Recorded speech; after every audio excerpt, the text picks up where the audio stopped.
ରୁହ ରୁହ ରୁହ, ମୋ ଭିଡ଼ିଓଟାକୁ ଦେଖିକି ଯିବ ନା ଆଉ, ସେମିତି କେମିତି ପଳେଇ ଯାଉଛ? ଭିଡ଼ିଓକୁ ଡେରି ନ କରି ଷ୍ଟାର୍ଟ କରିଦେବା। ନମସ୍କାର ସାଙ୍ଗମାନେ, ମୁଁ ଦୀପ୍ତି ସ୍ୱାଗତ କରୁଛି ମୋ ଦୀପ୍ତି ଓଡ଼ିଶା ଡାଏରୀକୁ। ଆଜି ଚାଲନ୍ତୁ ଦେଖିବା, ଆଜି ଅଣ୍ଡାରେ ଗୋଟିଏ ନୂଆ ଆଇଟମ୍ ତିଆରି କରିବା। ସାଙ୍ଗମାନେ ଭିଡ଼ିଓକୁ ଫାଷ୍ଟରୁ ଲାଷ୍ଟ ପର୍ଯ୍ୟନ୍ତ ଦେଖିବେ, ଦେନ୍ ଆପଣ ଜାଣିପାରିବେ। ତାପରେ ଘରେ ଆପଣ ଏମିତି ତିଆରି କରିପାରିବେ। ଚାଲନ୍ତୁ। ପ୍ରଥମେ ମୁଁ କ'ଣ କଲି, ଛୋଟ ଛୋଟ କାଟି ରଖିଥିଲି ପିଆଜ ଆଉ କଞ୍ଚା ଲଙ୍କା ଆଉ ଆମର ଟମାଟୋ କାଟିକି ରଖିଥିଲି। ତାପରେ ଅଣ୍ଡାକୁ ଫଟେଇଦେଲି, ସେଇଥିରେ ସବୁ ପକାଇଦେଲି। ପକାଇ ଦେଇ ସାରିଲା ପରେ ମସଲା ତକ ଯେତିକି ସବୁ ପକାଇଲି, ଲୁଣ, ଲଙ୍କାଗୁଣ୍ଡ, ହଳଦୀ ଗୁଣ୍ଡ, ଜିରା ଗୁଣ୍ଡ ପକାଇ ସାରିଲା ପରେ ମୁଁ ଏଠି ଗରମ କଲି।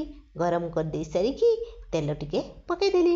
ତେଲ ଟିକେ ପକାଇ ଦେଇ ସାରିଲା ପରକୁ ଅଣ୍ଡା ଯେଉଁ ମୁଁ ଗୋଳେଇକି ରଖିଥିଲି ତାକୁ ଛୋଟ ଛୋଟ କରି ପକାଇଲି ଗାତରେ। ପକାଇ ସାରିଲା ପରେ ସବୁ ଗାତରେ ଆପଣ ପକାଇବେ, ଟିକେ ତେଲ ଅଧିକା ଟିକେ ଦେଇକି ପକାଇବେ, ନହେଲେ ଫୁଲିବନି, ଉଠିବନି।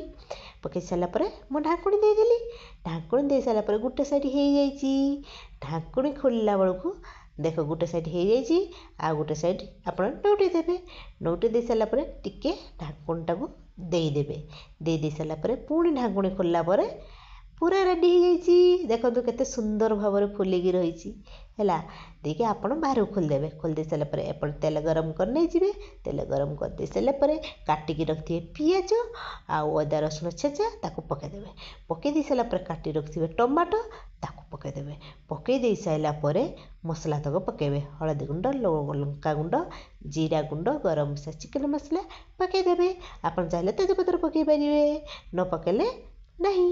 ତାପରେ ପକାଇ ଦେଇକି ଏଠି ଆପଣ ଆଳୁ ସହିତ ଆଉ ଅଣ୍ଡାକୁ ଯେଉଁ କରିକି ରଖିଥିବେ ତାକୁ ପକାଇଦେବେ। ପକାଇ ଦେଇ ସାରିଲା ପରେ ଦେଖନ୍ତୁ, ଚାହିଁବେ ଯଦି ଆପଣ କଷା କରିପାରିବେ, ଚାହିଁବେ ଯଦି ଆପଣ ପାଣି ଦେଇକି ଝୋଳ ବି ମଧ୍ୟ କରିପାରିବେ। ମୋର ରେଡ଼ି ହେଇଗଲା ଅଣ୍ଡା ଆଳୁ ଝୋଳ ତରକାରୀ। ସାଙ୍ଗମାନେ ଏମିତି କେବେ ଟ୍ରାଏ କରିଛନ୍ତି ତ? ଯଦି ନ କରିଛନ୍ତି ଏବେ ଯାଆନ୍ତୁ ଟ୍ରାଏ କରନ୍ତୁ। କେମିତି ଲାଗିଲା କମେଣ୍ଟରେ ନିହାତି ଜଣାଇବେ। ମୋ ଭିଡ଼ିଓଟି ଯଦି ଭଲ ଲାଗିଥାଏ ସାଙ୍ଗମାନେ ଲାଇକ୍, ସେୟାର, କମେଣ୍ଟ, ସବସ୍କ୍ରାଇବ୍ ନିହାତି କରିବେ ସାଙ୍ଗମାନେ। ରହୁଛି ସାଙ୍ଗମାନେ, ଜୟ ଜଗନ୍ନାଥ।